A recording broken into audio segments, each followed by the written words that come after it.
Hello Bachapati, how are you all? I hope you are good. So in this video we will start chapter 1 of science जिसका नाम है crop production and management. ठीक है, तो chapter का नाम से ही क्लियर है जैसे कि क्रॉप का मतलब क्या होता है। क्रॉप का मतलब होता है बच्चा फसल। ठीक है, जो भी हम उगाते हैं उसको बोला जाता है। ठीक है, तो उसकी प्रोडक्शन में कौन कौन सी चीज़ें जो हैं वो बाधाएं बनती हैं, क्या क्या प्रोसेस होती हैं, उनकी मैनेजमेंट किस तरीके से की जाती है, मतलब रख रखाव किस तरीके से किया जाता है, तो वो सारी चीज़ें जो हम इस चैप्टर में पढ़ेंगे। ठीक है, बेसिकली हम सारी चीज़ें क्रॉप के बारे में पढ़ेंगे यहाँ पर। ओके, अब मेन चीज़ें मैं आप लोगों को करवाऊँगी क्योंकि चैप्टर्स जो हैं वो बहुत ज़्यादा लेंथी हैं, तो सारी चीज़ें पढ़ने की ज़रूरत नहीं है। बाकी चीज़ें आप खुद से पढ़ सकते हैं, बट जो मेन चीज़ें जो आपको क्वेश्चन देखने के लिए मिलेंगे वो चीज़ें हम पढ़ेंगे। बाकी मैं आपको जस्ट हिंदी में बताती रहूँगी।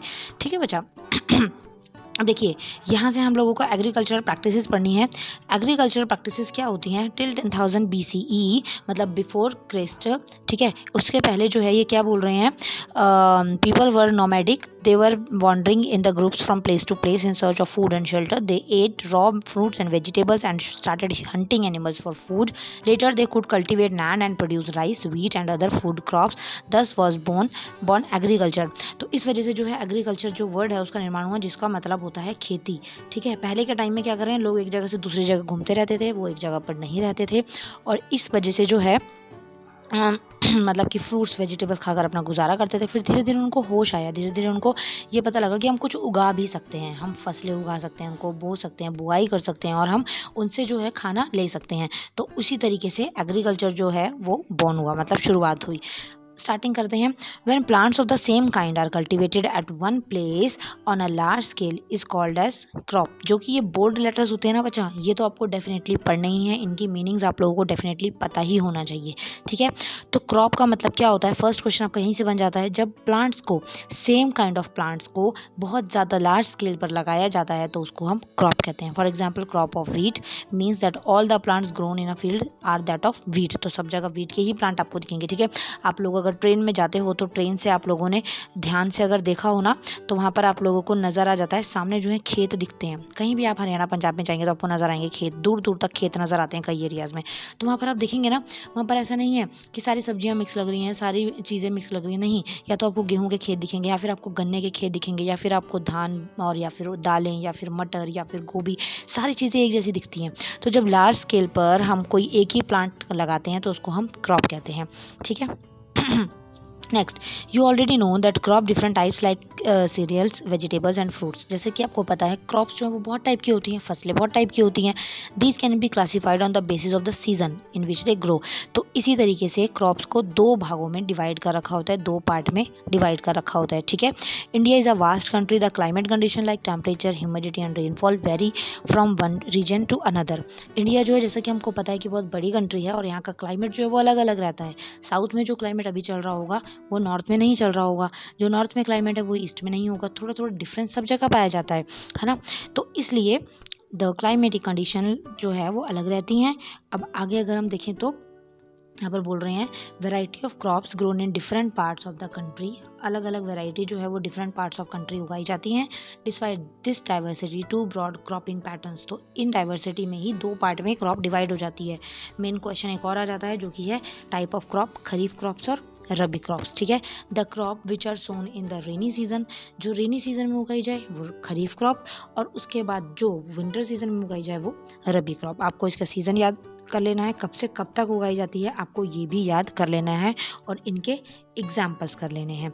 ठीक है बच्चा, मोस्ट इंपॉर्टेंट है क्रॉप के टाइप हैं कि कौन सी क्रॉप सर्दियों में उगती है उसको रबी कहते हैं, कौन सी क्रॉप जो है आपकी रेनी सीजन के टाइम पे उगती है तो उसको हम खरीफ कहते हैं। ठीक है, मैंने ये अपने बच्चों को जो है वो मतलब ट्रिक से करवा रखा है। जैसे खरीफ जो है वो रेनी में होती है, तो रेनी में आपको याद रखना है, रेनी में होता है बारिश। जब बारिश होती है तो बहुत ख़राब मौसम हो जाता है, कीचड़ कीचड़ हो जाता है, तो ख से खराब और ख से खरीफ। तो इस तरीके से आप याद कर सकते हैं। और दूसरी रबी, रबी को आप गर्मियों में, सर्दियों में उगाई जाती है। रबड़, रबड़ के हम जूते पहनते हैं, रबड़ के हम जैकेट्स डालते हैं, तो वो सारी विंटर में होती है, तो इसलिए विंटर सीजन में। ठीक है, तो इस तरीके से आप याद कर सकते हैं। थोड़े एग्जाम्पल्स भी आप कर सकते हैं, उसके आपको एक्स्ट्रा मार्क्स मिलेंगे अगर आप लिखते हो तो। पैडी, मेज, सोयाबीन, ग्राउंडनट, ये सारी की सारी जो है वो खरीफ क्रॉप है। और रबी क्रॉप के अंदर ग्राम, पी, मस्टर्ड, वीट, ये सारी की सारी रबी क्रॉप है। ठीक है, ऊपर की खरीफ क्रॉप थी। अब basic practices of crop production. अब इसको देख के आपको घबराना नहीं है। प्रैक्टिसेस का मतलब यहाँ पर ये है कि क्रॉप को उगाने के लिए हमें कुछ एक्टिविटीज़ की ज़रूरत पड़ती है, कुछ स्टेप्स की ज़रूरत पड़ती है, और यहाँ से आपका एक और क्वेश्चन जो है वो रेडी हो जाता है। तो मेन जो आपके टाइप्स हैं, जो एग्रीकल्चर प्रैक्टिसेस हैं, वो ये हैं, ठीक है। अभी आप थोड़े टाइम में जो है इनके पूरे आगे के एक्सप्लेनेशन पढ़ेंगे कि प्रिपरेशन ऑफ सॉइल है, सोइंग है, एडिंग मैन्योर फर्टिलाइज़र है, इरीगेशन है, प्रोटेक्टिंग फ्रॉम वीड्स है, हार्वेस्टिंग है, स्टोरेज है। तो इस तरीके से अब सबसे फर्स्ट स्टेप में क्या आ जाता है, प्रिपरेशन ऑफ सॉइल। बच्चा आप इसको पूरा पढ़ लेना, लेकिन मैं आपको मेन बता देती हूँ कि प्रिपरेशन ऑफ सॉइल का मतलब है कि जब हम कोई मिट्टी के अंदर कोई प्लांट उगाते हैं तो आप लोगों ने देखा होगा सबसे पहले हम वहाँ की मिट्टी को रेडी करते हैं सो दैट वहाँ पर कोई प्लांट उग पाए। अब फॉर एग्जाम्पल आपने नोटिस किया होगा कि जैसे कि कोई भी बंजर धरती है तो हम ऐसा नहीं करते वहाँ पर गड्ढा खोदा और फसल लगा दी या फिर कोई पेड़ लगा दिए, नहीं। हमें कोई नॉर्मल प्लांट भी लगाना होता है तो हम वहाँ पर क्या करते हैं, सबसे पहले मिट्टी को स्मूथ बनाते हैं, सबसे पहले मिट्टी को स्ट्रॉन्ग करते हैं, फर्टिलाइज करते हैं ताकि उसके अंदर वो प्लांट अच्छे से लग पाए, पानी डालते हैं, है ना। तो वही चीज़ इसके अंदर बोली गई है, फटाफट से एक बार में देख लेते हैं। देखिए, the preparation of soil is the first step before growing a crop. First step होता है ये, one of the most important task in agriculture is to turn the soil and loosen it. Turn the soil, loosen it मतलब उसको खुदाई करके loose करना soil को, ठीक है, ताकि उसमें कोई चीज़ उगा सके। This allow the roots to penetrate deep into the soil. The loose soil allows the root to breathe easily. जो लूज सॉइल हो जाती है तो वो रूट को क्या करती है, आराम से सांस लेने में हेल्प करती है, सो दैट अच्छे से प्लांट ग्रो अप होते हैं। Even when they go deep into the soil, why does the loosening of soil allow the roots to breathe easily. उन्होंने बोला जब हम प्लांट को लगाते हैं तो उसकी जो रूट होती है ना, वो लूजनिंग सॉइल से ही सांस लेती है, इसीलिए पहले मिट्टी को लूज़ किया जाता है। अब वो बोल रहे हैं कि जो सॉइल की लूजनिंग होती है वो रूट को क्या आसानी से सांस लेने के लिए जो मतलब कि हेल्प करती है। क्यों, ऐसा क्यों होता है? The लूजन soil help in the growth of the earthworm and microbes present in the soil. जो लूजनिंग सॉइल होती है वो हेल्प करती है ग्रोथ की, किसमें, अर्थवॉर्म, और जो माइक्रोब्स होते हैं मिट्टी के अंदर, तो वो ऑर्गेनिज्म जो होते हैं वो क्या होते हैं, वो फार्मर के फ्रेंड्स होते हैं। क्यों?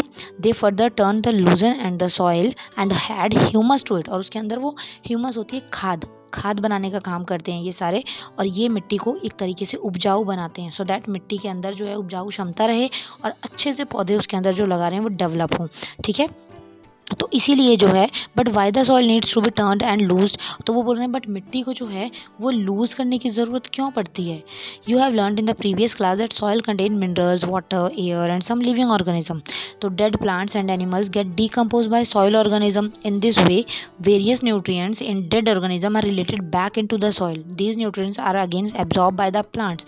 तो मिट्टी को बच्चे लूज करने का सिंपली मतलब ये होता है कि जब मिट्टी को लूज करते हैं तो उसके अंदर जो माइक्रोब्स होते हैं, उनके अंदर जो फर्टाइल्स होती हैं, उनके अंदर जो मिनरल्स हैं, विटामिन हैं, वो वापस से पैदा हो जाते हैं, वरना वो सो रहे होते हैं, वो एक तरीके से मर चुके होते हैं क्योंकि मिट्टी को सांस ही नहीं मिल रही होती। बट जब मिट्टी की खुदाई करते हैं तो आपने को देखा होगा कि नई मिट्टी जो है ऊपर की तरफ दिखती है जब खुदाई करते हैं, तो उससे मिनरल्स, विटामिन या जो भी अलग अलग चीज़ें हैं जो पौधों को ज़रूरत है, जो मिट्टी के अंदर अवेलेबल हैं, वो सारी चीज़ें पौधों के लिए वहाँ पर आ जाती हैं और फिर उसके अंदर पौधों की रोपाई की जाती है, ठीक है। आगे अगर हम देखें तो और ये एक और पैराग्राफ था यहाँ पर, since only a few centimetre of the top layer of soil support plant growth, turning and loosening of soil bring the nutrient rich soil to the top so that plant can use these nutrients. वो बोल रहे हैं कि जो कुछ centimetre होती है ना लेयर की, वहाँ पर जो है हेल्प की जाती है, किस लिए? ताकि प्लांट को जो है हेल्प हो पाए, ताकि प्लांट जो है अच्छे से ग्रो अप हो पाए, और इसीलिए जो है वहाँ पर मिट्टी को क्या किया जाता है, मतलब कि लूज़ किया जाता है, सो दैट उनको थोड़ी सी एनर्जी मिले, सो दैट उनको पौधों को डेवलप होने के लिए थोड़े से न्यूट्रिएंट्स मिले, ठीक है। आगे अगर ये बोल रहे हैं the process of loosening and turning the soil, जो प्रोसेस है मिट्टी को टर्निंग करने की, लूज़ करने की, ठीक है ना, मतलब कि नीचे वाली परत को ऊपर लेकर आ जाते हैं, खुदाई कर देते हैं हल्की हल्की सी, उसको क्या बोला जाता है? उसको बोला जाता है टिलिंग और प्लोइंग, ठीक है, इस प्रोसेस को। This is done by the using a plough. इसको जो है प्लो की मदद से किया जाता है। हल, आप लोगों ने देखा होगा पुराने टाइम की पिक्चरों में दो जो है हल मतलब कि बैल होते हैं और वो एक हल को चला रहे होते हैं और उसके नीचे कांटे लगे हुए होते हैं और वो मिट्टी को खोदता हुआ जो है वो जा रहा होता है, तो वो हल का काम करता है, उसको हम प्लो कहते हैं, वो प्लोइंग का काम करता है, मिट्टी की खुदाई का काम करता है। अब तो ट्रैक्टर्स आ गए हैं, मशीन्स आ गई हैं, बट पहले बैल किया करते थे ये सारी चीज़ें। बैल होती थी, गाय होते थे, ठीक है ना, उनसे हेल्प से किया जाता था। If the soil is very dry it may need watering before ploughing. अगर मिट्टी बहुत सूखी है तो वो खुदाई असलियत में जो है आराम से नहीं हो पाएगी, उसमें बहुत मेहनत लगेगी, इसलिए पहले मिट्टी को गीला किया जाता है। और वाटरिंग करने से क्या होता है, मिट्टी पोली हो जाती है, मतलब सॉफ्ट हो जाती है, और उस वजह से उसमें प्लोइंग आराम से हो जाती है। द प्लोड फील्ड में have big clumps of soil called crumbs. जो निकाले जाते हैं ना मिट्टी, उसके अंदर जो बड़े बड़े मिट्टी के परतें निकलती हैं उनको क्रम्स कहा जाता है, ठीक है। बिग क्लम्स ऑफ सॉइल, उनको जो है क्रम्स बोल जाता है। It is necessary to break these crumbs, levelling the field is beneficial for sowing as well. अब हम मिट्टी को खोद रहे हैं और उसके अंदर से बड़ी मिट्टी के ढेर निकल रहे हैं, छोटी मिट्टी के डले निकल रहे हैं, बड़ी मिट्टी के डले निकल रहे हैं, तो उनको लेबलिंग की जाती है, उनको इक्वल रखा जाता है, मिट्टी को एक साथ करा जाता है सो दैट उसमें जो प्लांट लगें वो दबे ना, ठीक है।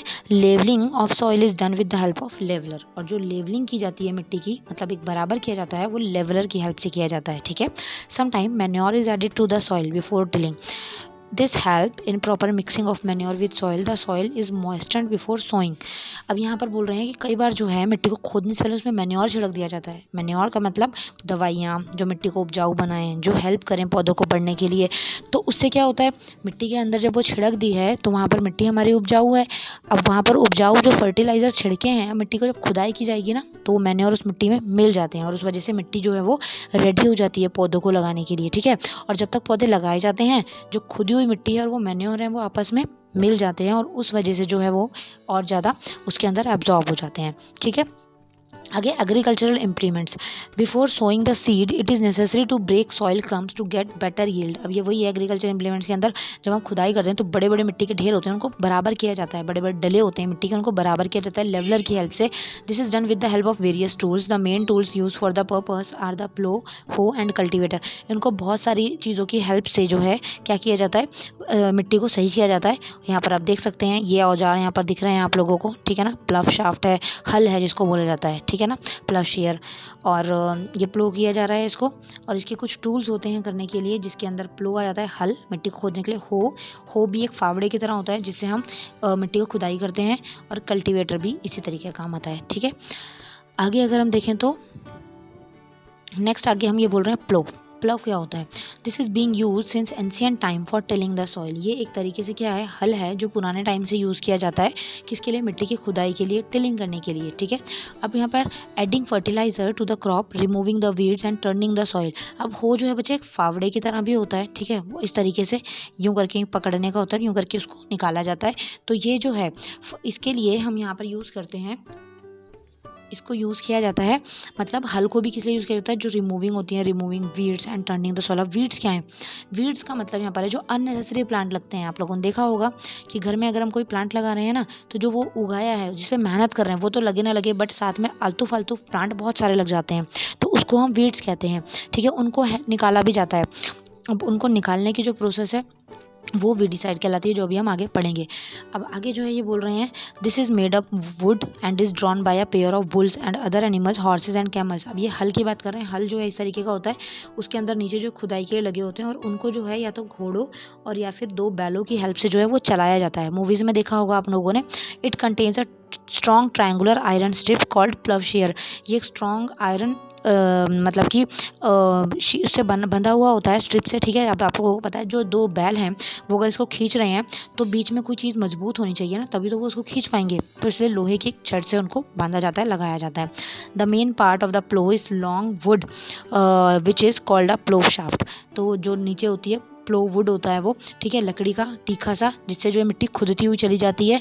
There is a handle at one end of the shaft, the other end is attached to a beam which is placed on the bull's neck. दूसरी चीज़ जो है वो बुल नेक से बंधी हुई होती है इसकी दूसरी साइड। यहाँ पर देख सकते हैं, one pair of bulls and a man can easily operate the plough. ये देख सकते हो आप लोग इस तरीके से, ठीक है ना। ये देखिए ये होता है, ओके, ये बीम से बंधे हुए होते हैं, यहाँ पर तारे होती हैं, और ये पीछे जो है उनके ये चल रहा होता है। ये देखिए ये वुड का है, ठीक है। इसके नीचे जो है वो यूं करके खुदाई के लिए ये धार सी होती है, और ये खोदता हुआ मिट्टी को चल जाता है, बैलों को इससे साथ में लगाया जाता है, ठीक है। अब आ जाता है the indigenous wooden plough is increasing being replaced by the iron plough nowadays.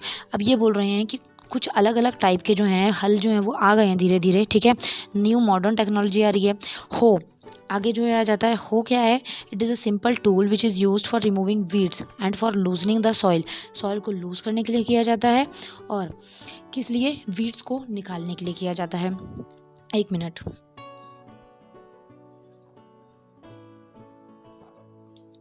अब वीड्स बच्चा यहाँ पे क्या है, जो अननेसेसरी प्लांट उगे हैं उनको हम वीड्स कहते हैं, ठीक है। It is a long rod of wood or iron. A strong, broad and bent plate of iron is fixed to one of its end. अब यहाँ पर ये यही बोल रहे हैं कि यहाँ पर फिक्स किया जाता है उसको, मतलब कि एक तरीके से यहाँ पर पकड़ने का होता है और यहाँ पे इस तरीके से फावड़ा होता है जिससे खुदाई का काम आता है।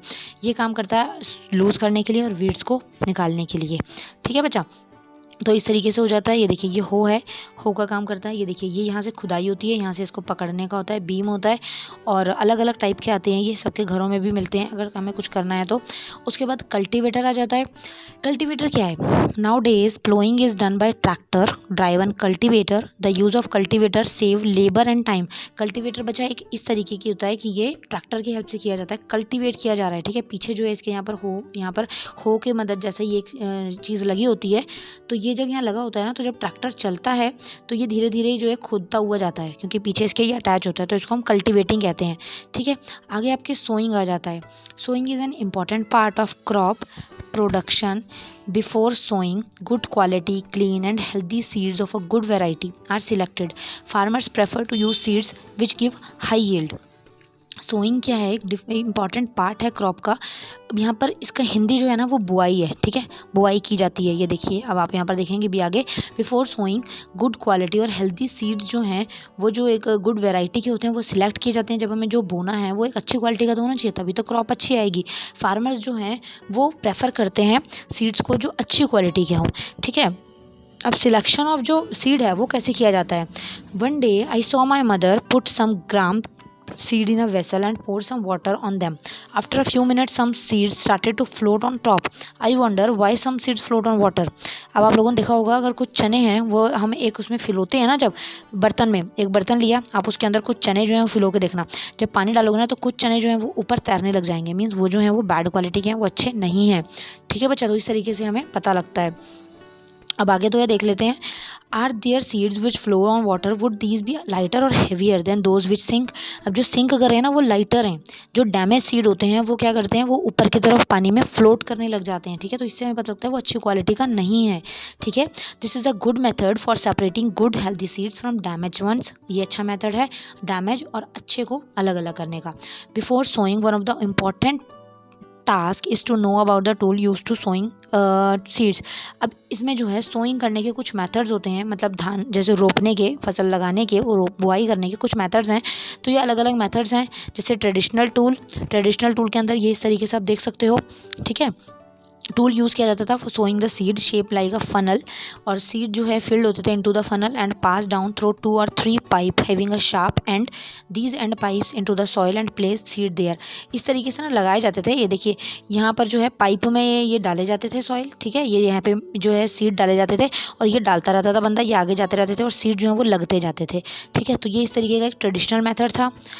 आगे जो है एक और मेथड आ जाता है यहाँ पर जो कि है सीड ड्रिल। सीड ड्रिल के अंदर ये देखिए इस तरीके से है, ठीक है, इस तरीके से बीज जो है लगाए जाते थे, इस सारों में बीज डाले जाते थे और यहाँ से जो है बीज जो है वो थोड़े थोड़े निकलते थे और नीचे गिरते रहते थे। तो ये इस तरीके से जो है वो सीड ड्रिल आ जाता था, ट्रैक्टर की हेल्प से किया जाता था, ठीक है बच्चा। This protect seed from being eaten by birds. Sowing by user seed drill save time and labour. और जो सिंपल सी चीज़ है ये टाइम और लेबर जो है वो दोनों को बचाती है क्योंकि ट्रैक्टर की हेल्प से हो रहा है, ठीक है। उसके बाद जो है आगे आ जाता है appropriate distance between the seed is necessary to avoid overgrowing of plants। Over crowding का मतलब है बच्चा एक डिस्टेंस जो है वो प्रॉपर होना चाहिए, क्योंकि आपने देखा होगा अगर एक ये जगह है और यहाँ पर हम प्लांट बो रहे हैं, तो अगर हम प्लांट ऐसे बो दें तो यहाँ पर ही सारे प्लांट हो जाएंगे और वो बड़े होने पे एक दूसरे को घेर लेंगे और यहाँ जंगल सा हो जाएगा, तो वो प्लांट अच्छे से ग्रो नहीं हो पाएंगे। तो इसलिए एक एवरेज डिस्टेंस होना बहुत ज़्यादा ज़रूरी है, ठीक है। आगे जो है soil supplies mineral nutrients to the crop plant. Soil जो है वो क्या करती है, मिनरल और न्यूट्रिएंट सप्लाई करती है किसको, प्लांट्स को। These nutrients are essential for the growth of plant. In certain areas, farmer grow crop after crop in the same field. The field is never left uncultivated or fallow. Imagine what happens to the nutrients. अब ये simple सी चीज़ें हैं जो आप लोगों को इतना ज़्यादा ध्यान से नहीं पढ़नी है। Continuous cultivation of crops make the soil poor in nutrients। जो कंटिन्यू कल्टीवेट हो रही है ना, मतलब कि कंटिन्यू अगर खुदाई करते हो हम क्रॉप को, तो वो जो है कम फर्टाइल हो जाते हैं, उसमें न्यूट्रिएंट्स की मात्रा जो एकदम पुअर हो जाती है। फार्मर इसलिए जो उनका ज़रूरी है कि farmer have to add manure to the field to replenish of the soil with the nutrients. इसलिए फार्मर के लिए ज़रूरी होता है कि उसके अंदर वो मैन्योर ऐड करते रहें। मैन्योर का मतलब होता है बच्चा खाद, ठीक है, तो सो दैट उसके अंदर न्यूट्रिएंट्स जो है वो बराबर मात्रा में रहें। This process is called manuring. Improper or insufficient manuring result in weak plant. अगर इम्प्रॉपर तरीके से या हम कम मैन्योर में डालेंगे, क्योंकि वो बार बार कल्टीवेट हो रही हैं, तो सॉइल हमारी जो है वो वीक है। अगर हम कम मैन्योर डालेंगे, कम मैन्योरिंग प्रोसेस करेंगे, तो प्लांट्स जो हैं वो अच्छे नहीं होंगे। Manure is an organic substance. अब मैन्योर क्या है? मैन्योर जो है एक सब्सटेंस है, ऑर्गेनिक सब्सटेंस है, जो क्या करता है, ऑब्टेन किया जाता है decomposition of plant and animal waste. ये जो है खाद है, किस तरीके से बनती है, जैसे किसी फल के छिलके हो गए, चाय पत्ती हो गई, ओके, पेड़ पौधे हो गए, कटे छटे हुए फल फ्रूट हो गए, वेजिटेबल्स हो गई, वो सारी चीज़ों की जब मिल जाती हैं मिट्टी में, सड़ जाती हैं, तो मिट्टी में मिलती हैं, तो उससे ये बनती है। Farmer dump plant animal waste in the pits at open place and allow it decompose. Farmers जो है वो कैसे बनाते हैं, ये एक गड्ढे के अंदर ये सारी चीज़ें डालते रहते हैं जो डीकम्पोज हो सकती हैं। डीकम्पोज मतलब मिट्टी में मिल सकती हैं, ठीक है, उनको एक गड्ढे में डालते रहते हैं और डालते हैं, ओपन छोड़ देते हैं उसको। और decomposition caused by the some micro organisms, और ये जो डीकम्पोज हो रही है ना, खाद बन रही है, वो कुछ माइक्रो ऑर्गेनिजम्स होते हैं, वो बनाते हैं। The decompose matter is used as organic manure. जो डीकम्पोज मैटर है वो एक ऑर्गेनिक मैन्योर का काम करता है बच्चा। ऑर्गेनिक मतलब ये एक मतलब कि बाज़ार से खरीदी हुई नहीं, ये ओरिजिनल खाद का काम करता है, ठीक है, जो पौधों के लिए बहुत अच्छी होती है। तो इस तरीके से ये मैन्योर होता है, ठीक है। अब हम यहाँ से जो है 1.2 एक्टिविटी से जो है हम आगे पढ़ेंगे नेक्स्ट पार्ट के अंदर, क्योंकि वीडियो बहुत लंबी हो जाएगी। तो आई होप आपको यहाँ तक चैप्टर समझ आया होगा। Still if you have any doubt, so please you can ask in comment section, ठीक है। See you in next part. Thank you so much, bye bye.